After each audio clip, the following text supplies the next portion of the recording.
Hello, this is Joel Carroll Libman, and today I'm going to do a brief tutorial on how to use Discord.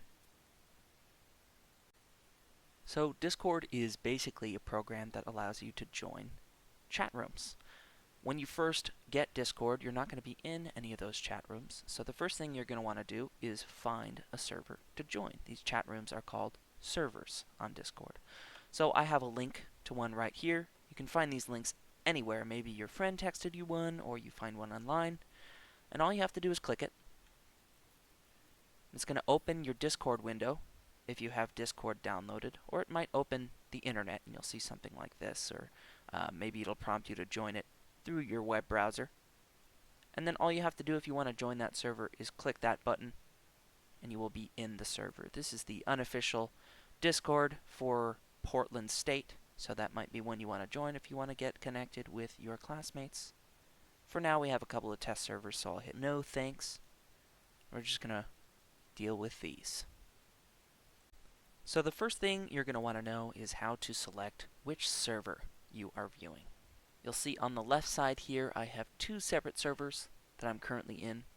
In this case, both of these servers look pretty much the same. You'll see that all of the channels are the same. That is because I made them both and they both look the same. But you might be in a situation where each of your servers has a different list of channels on the left side here. That's totally okay. Whichever server you want to talk in, you can click on.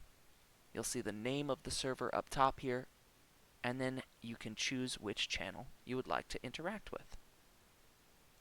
So in most cases, each channel is going to serve a particular function.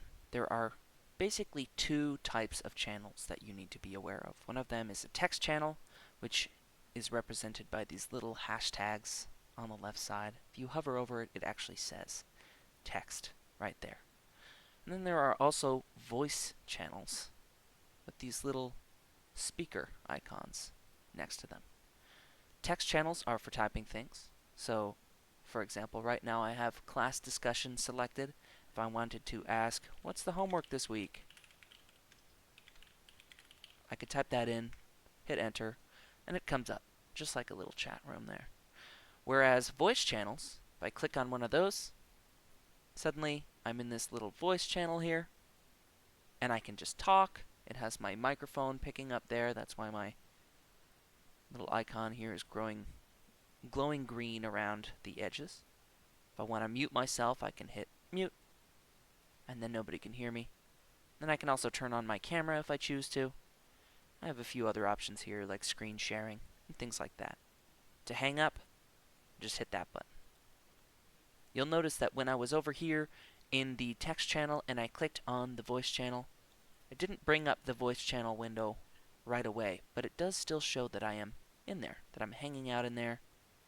I can just click on the name of the channel one more time to bring up the channel view. This is how you can see who else is in there and see their videos if they have their videos turned on and things like that. It is up to whoever is running the server to delineate what the specific function of each channel is. But a lot of times they will have a channel dedicated to describing the functions of each channel. So in this case, it is the info and roles channel. It might be called something different in your particular server, but look for something like that and you might find a helpful list that tells you what everything is for, as well as some rules. So for example, we see that class discussion is a channel where you can ask questions about classes or assignments. So you know that if you wanted to ask something about like what the homework was, you would head on over to class discussion and ask it there.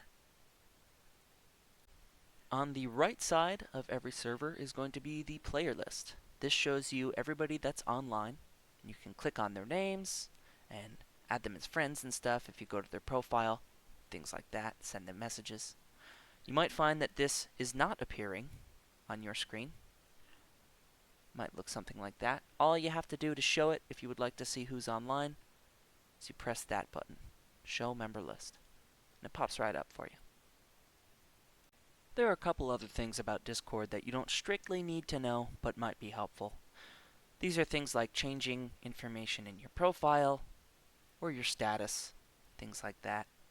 Down here in the bottom left corner, you're going to see your name. If you click on that, You'll be able to change your online status. If you don't want your friends to know that you're online, you can go over here, press invisible, or you can set it to do not disturb to disable notifications, and then idle will come on automatically if you have Discord open for a long time without interacting with it. You can also change your status. So here I have the status set to helping students. This is totally just for fun. You can put whatever you want there. It really does not matter. And then if you want to change some of the more permanent aspects of your profile, you can go over to User Settings, head to Profiles, and you'll see that you can change your user profile here. So this is my display name. I have it set to Learning Center right now. You can also add your pronouns. So if I put he, him, those are my pronouns. I hit Save Changes. You'll see that it'll show up right below your name and your player card or user card. You can delete that, save changes, it goes away. You can also change your avatar here and some other fun stuff. Some of this stuff, these are things you might have to pay for with Discord Nitro. This is a paid service that you can get if you want to get some of these more like fun profile features, but they are totally useless. They are just cosmetic, so you don't need that per se. If you'd like it, of course, you can go ahead. I won't get into too many of the specifics here, just to make things a little easier, but I wanted to show you that most of these features work in pretty much the same way on your phone. You'll see on the left side here, you have your server icons. You can select which server you are talking in by pressing on those, and you can scroll through this list to see the various channels in that server. If I press on one, I can just type and send a message like normal. I can hit that back arrow in the upper left there to scroll through my channel list again. I can join a voice channel. There I am, talking in the voice channel, and I can tap the screen and press hang up to leave. If I swipe to the left here, I can bring up whatever channel I am currently in, and I can press the name of the channel up top to see the player list. Simple. So that is basically all you need to know in order to navigate and use Discord. So I hope you have a good time connecting with your peers, and thank you very much for watching.